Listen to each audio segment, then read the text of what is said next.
Hi friends. ஊர்லேருந்து அம்மாவும் மாமனாரும் வந்திருக்காங்க. அவங்களுக்கு சண்டே ஸ்பெஷல் என்னென்னு பார்த்தீங்கன்னா சிக்கனும் மட்டனும் தாங்க எடுத்திருந்தோம். அம்மா சுகர் பேஷண்ட்டு, அதனால் அவங்க மட்டன் சாப்பிட மாட்டாங்க, சிக்கன் தான் சாப்பிடுவாங்க. அதனால் எங்களுக்கு மட்டனும் அவங்களுக்கு சிக்கனும் எடுத்தாச்சு. வாங்க அது எப்படி செய்கிறதுன்னு பார்க்கலாமா.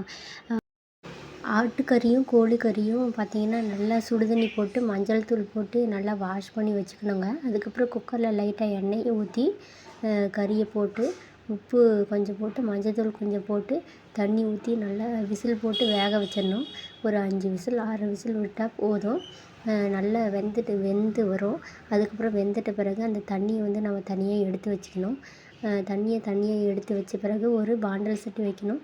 பாண்டல் சட்டி வச்ச பிறகு லைட்டாக எண்ணெய் கடுகு நல்லா பொரிஞ்ச பிறகு இந்த வேக வச்ச கறியை எடுத்து பாண்டலில் போட்டு நல்லா வதக்கி விடணும். அதுக்கப்புறம் மசாலான்னு பார்த்தீங்கன்னா கரம் மசாலா, மல்லிப்பொடி, அதுக்கப்புறம் வீட்லேயே நாங்கள் அரைச்சி வச்சுருக்கிற அசைவ குழம்பு பொடிங்க, அசைவ குழம்பு பொடி அது மட்டும்தான் நாங்கள் எல்லா கறிக்கு போடுவோம்.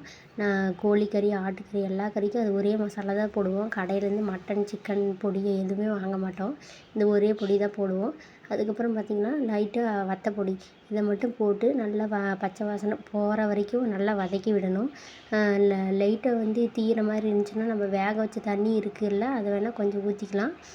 நல்லா வதக்கி விடணும். அதுக்கப்புறம் பார்த்திங்கன்னா லைட்டாக கொதிக்கும். அதுக்கப்புறம் கொதித்த பிறகு பார்த்திங்கன்னா வீடியோவில் முன்னாடி காட்டின மாதிரி வெங்காயம், தேங்காய், அதுக்கப்புறம் பார்த்திங்கன்னா தக்காளி, சோம்பு, பட்டை, லவங்கம் இதெல்லாம் போட்டு நல்லா வதக்கி வச்சுருக்குற ஒரு கூட்டு பேஸ்ட்டு, அந்த கூட்டு பேஸ்ட் இதில் போட்டு நல்லா வதக்கி விடணும்.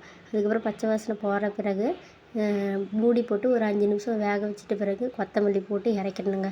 இது எங்கள் ஊர் ஸ்டைலு குழம்புங்க. புதுசாக ட்ரை பண்ணுறேன்னு சொல்லிட்டு எங்கள் வீட்டுக்காரர் தான் ட்ரை பண்ணியிருக்கிறாரு. எப்படி இருக்குதுன்னு சொல்லுங்கள். அதே மாதிரி நீங்கள் உங்கள் வீட்டில் எப்படி அசைவ குழம்பு வைப்பீங்கன்னு சொல்லுங்கள். இந்த வீடியோவை சண்டே என்னால் போஸ்ட் பண்ண முடியல ஃப்ரெண்ட்ஸ், அதனால தான் இன்றைக்கி பண்ணுறேன். Bye friends.